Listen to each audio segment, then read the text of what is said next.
Le piège le plus sournois que tu traînes peut être encore. Tu veux être libre, mentalement, émotionnellement, financièrement. Mais il y a peut-être une chaîne que tu portes sans même la voir. Une habitude toxique, invisible, mais dévastatrice. Accuser. Accuser les autres, les circonstances, l'école, ton passé, tes parents, ton ex, l'État, ton chef, le système. Jim Rohn disait, la clé de la liberté, c'est d'arrêter de blâmer. Tant que tu accuses, tu confirmes une chose. Tu n'as pas le contrôle. Et tant que tu ne reprends pas ce contrôle, tu restes condamné à vivre en réaction. C'est ici que commence la vraie liberté. Les autres sont peut-être responsables, mais toi, tu restes aux commandes. Oui, quelqu'un t'a peut-être blessé. Oui, ton environnement a pu être toxique. Oui, tu n'as pas eu toutes les cartes. Mais devine quoi? Ce n'est plus leur vie, c'est la tienne. Ce que tu fais de ce passé te définit bien plus que ce que ce passé t'a fait. Tant que tu accuses, tu leur donnes encore du pouvoir sur toi. Tu ne peux pas contrôler ce qu'on t'a fait, mais tu peux choisir ce que tu fais avec. Le blâme est un soulagement à court terme, mais un poison à long terme. Accuser les autres te soulage sur le moment. Ça t'excuse, ça te justifie, ça calme ton ego.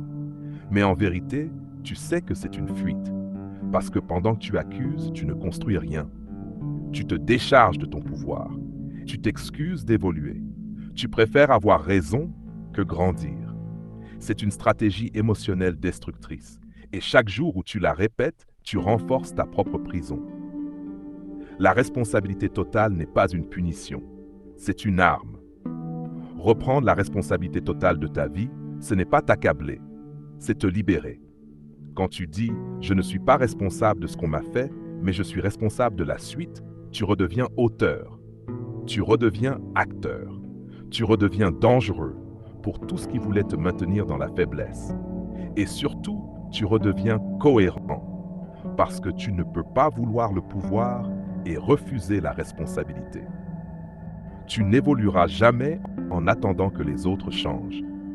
Certains passent leur vie à attendre, que les autres s'excusent, que le système change, que la reconnaissance arrive, que justice soit faite. Ils attendent. Pendant ce temps, la vie avance. Jim Rohn disait « Ne souhaite pas que les choses soient plus faciles, souhaite devenir plus fort. » Arrête de vouloir que tout le monde comprenne.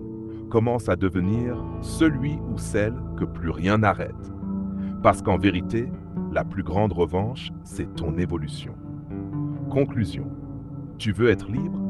Alors arrête de pointer du doigt. Tu veux respirer librement, te relever, avancer sans demander la permission? Alors reprends le plein contrôle de ta vie. Ne leur laisse plus d'excuses. Ne leur laisse plus de pouvoir. Ne leur laisse plus ton énergie. Prends tout ce qu'on t'a donné, même les blessures, et transforme-les. Tu n'as peut-être pas choisi ton passé, mais tu choisis ce que tu en fais maintenant. Et ça, personne ne peut te l'enlever. Si ce message t'a touché, partage-le. Pas pour faire du bruit, mais pour propager une vérité que trop peu osent affronter. On ne devient libre qu'en cessant d'accuser. Abonne-toi à Esprit Vainqueur. Ici, on ne caresse pas dans le sens du confort. On te donne les armes mentales pour sortir du brouillard. Et si tu es prêt à reprendre le contrôle de ta trajectoire, écris en commentaire. Je ne blâme plus, je reprends le pouvoir.